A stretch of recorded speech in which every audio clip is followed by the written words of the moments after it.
सारे तकरीबन 80 तीन चार रोडें हैं सर, बार बार हम वही रिपीट करते हैं क्योंकि एक तो हमारी रोड है जो MES टू कोठा है सर, उसकी बहुत खस्ता हालत है। हमारी जो बिल्कुल तहसील कॉम्प्लेक्स से पेट्रोल पंप सुरनकोट तक जो रोड है MES बाया, उसकी खस्ता हालत है। ये सर अपने MES टू बाईपास कोठा, और एक जो है हॉस्पिटल टू मिर्ज़ा मोड़ सर जी। इसके बाद में कमिश्नर पुंछ का, टूरिज्म ऑफिसर्स का, ACD साहब का, SDM सुरनकोट और जितने भी यहाँ पे तहसील ऑफिसर यहाँ पे तशरीफ फरमा है, मैं तमाम तहसील ऑफिसर और डिस्ट्रिक्ट ऑफिसरान का शुक्रगुजार हूँ और मुबारकबाद पेश करता हूँ डिप्टी कमिश्नर पुंछ को कि जब से ये पुंछ के अंदर आए हैं इन्होंने बड़ी कोशिश की है, बड़ी मेहनत की है। इनकी कोशिश रही है कि हर फाल फ्लंग एरियाज़ में जाके लोगों की डिमांड्स को जो है वो सुना जाए। सबसे पहले सर मैं सिर्फ 2-4 इश्यूज़ के ऊपर ही बात करूँगा क्योंकि दरबार गोंथल का था और सांगला का था।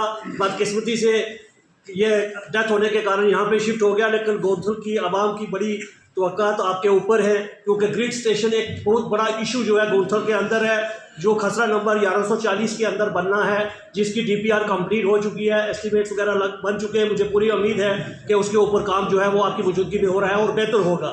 जहाँ तक रोड्स का मसला है, गोंथल सांगला रोड्स के अंदर जो खस्ता हालत है, या पमरोड्स रोड हो, दंदी दड़ा हो, जितनी भी रोडें ये PMG या सवाई की रोडें हैं जो फाल फ्लंग रूरल एरियाज़ के अंदर है, इनके ऊपर काफ़ी काम करने की ज़रूरत है। गवर्नमेंट ऑफ इंडिया की तरफ से भी इसमें कई रकमात जो है वो फ्राहम की गई है। मुझे उम्मीद है कि आपकी मौजूदगी में जल्द से जल्द इसमें काम जो है वो शुरू होंगे। सर सुरनकोट जो टाउन है हमारा म्यूनसिपल एरिया है, जब आप आए थे तो उस वक्त यहाँ पे जून जुलाई के अंदर एक फ्लड आया था जिसमें यहाँ के लोगों के ड्रेनेज, फुटपाथ और जो प्रोटेक्शन थे काफ़ी जो डैमेज हुई थी। पिछले साल उसका जियो टैग हुआ था, लेकिन सुरनकोट म्यूनसिपल एरियाज़ में 2 साल के अंदर कोई भी फंड ना है, जिसकी वजह से टाउन के अंदर किसी किस्म की डेवलपमेंट जो है वो हमारी नहीं हो रही है। तो मेरी गुजारिश रहेगी कि टाउन को भी प्रायोरिटी दी जाए, टाउन के अंदर भी फंड जो है वो मुहैया करवाए जाए। तहसीलदार साहब हैं यहाँ पे, तहसीलदार साहब आप एक काम करें, टाउन के जो एक काम है ना उनको एक प्रोजेक्ट की शेप दें। मैं नहीं कहता आज भेजूंगा तो इसी साल हो जाएगा, हो सकता अगले साल हो जाएगा, ठीक है। जैसे कल हमने एक पुंछ के लिए करवाया है, तो आप यहाँ का भी प्रोजेक्ट एक बनवाओ जिसमें कंक्रीट वर्क्स जो हर फील्ड के काम जो है म्यूनसिपलिटी एरिया के अंदर एक प्रोजेक्ट बनवाओ, उसमें जितनी भी सेंक्शन होगी ताकि टाइम बाउंड मैनर में वो चलती रहे, तो वो मैं गवर्नमेंट को भेजूँ, ठीक है, आप बना के। Thank you very much sir.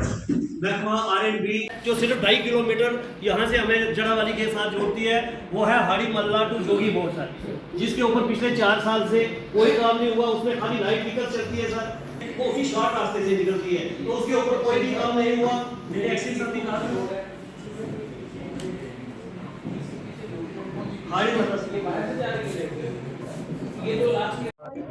देखिए ये जैसा हम हर वेडनेसडे को ब्लॉक दिवस या पब्लिक दरबार लगाते हैं लोगों की ग्रीवियंसेस सुनने के लिए। कुछ ग्रीवियंसेस जो हैं वो इस नेचर के होते हैं कि वो उनको टाइम जिसमें फंडिंग चाहिए होती है उसका एक डिफरेंट प्रोसीजर है, बट कुछ इमीडिएट रिड्रेसल के ग्रीवियंसेस होते हैं जिनको मौके पे हल किया जाता है। और इससे सबसे बड़ा फ़ायदा ये है कि एरिए को पूरी तरह से जानने का और उस एरिए की मुश्किलात जो हैं उसको जानने का मौका मिलता है, तो अकॉर्डिंगली उसमें प्लानिंग भी की जाती है और किस तरह से लोगों को सहूलियत दी जाए उसमें फ़ायदा होता है। तो ये ब्लॉक दिवस जो है ये कंटिन्यू रहेंगे, आगे भी, पहले भी हर वेडनेसडे को जाते हैं, तो अब आने वाले डेज़ में भी कोशिश करेंगे कि दूर दराज के इलाकों में भी पहुंचा जाए ताकि वहाँ भी लोगों के ग्रीवियंसेस सुने जाएँ। सर 100 दिन का नशा मुक्त अभियान जो चलाया जा रहा है, डिस्ट्रिक्ट पुंछ के अंदर कितनी कामयाबी है? देखिए मैं सबसे बड़ी कामयाबी इसको समझता हूँ कि लोगों ने खुद आके बताना शुरू किया है। जब लोग ही हमारी आंखें और कान बन जाएंगे तो हमें इस नशा मुक्त बनाने में पुंछ को ज़्यादा टाइम नहीं लगेगा, क्योंकि अगर लोग हमें प्रॉपर इन्फॉर्म करना शुरू करें, ठीक है, फिर हम उस पर सर्विलेंस पे डालते हैं, क्योंकि आप जानते हैं कि किसी को अगर पकड़ना है तो ड्रग्स कोई व्यापार करता हुआ पकड़ा जाएगा, जिसके पास ड्रग्स मिलेंगी तो हम उसको उठाएंगे, बट अदरवाइज भी हमने नज़र रखी हुई है और भी तरीके हैं संभालने के। वो सबसे बड़ी कामयाबी ये है कि लोगों ने खुद आके बताना शुरू किया है और जो कंज्यूमर्स हैं वो अपने ट्रीटमेंट के लिए आगे आ रहे हैं। सड़कों के हवाले से क्या कहना चाहिए सर? पेट्रोल डीजल की एक अफवाह फैलाई जा रही है, देखें मैं आपको बताता हूँ, हमारे पास LPG, पेट्रोल, डीजल इसके साथ साथ फर्टिलाइज़र्स, फूड ग्रेन्स, जितनी मात्रा में हमारे पास नॉर्मल टाइम में रहते हैं आज भी उतनी मात्रा में हमारे पास अवेलेबल हैं।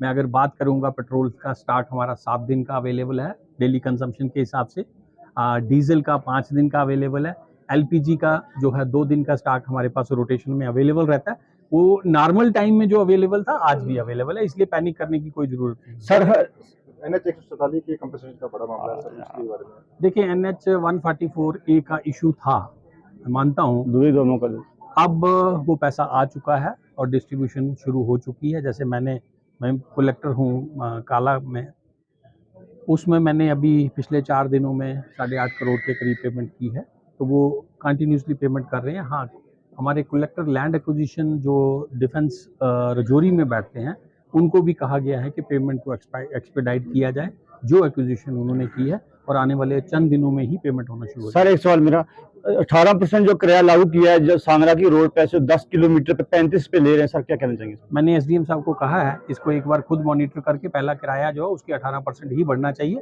और वो कर लिया जाएगा। शुक्रिया, थैंक यू सर।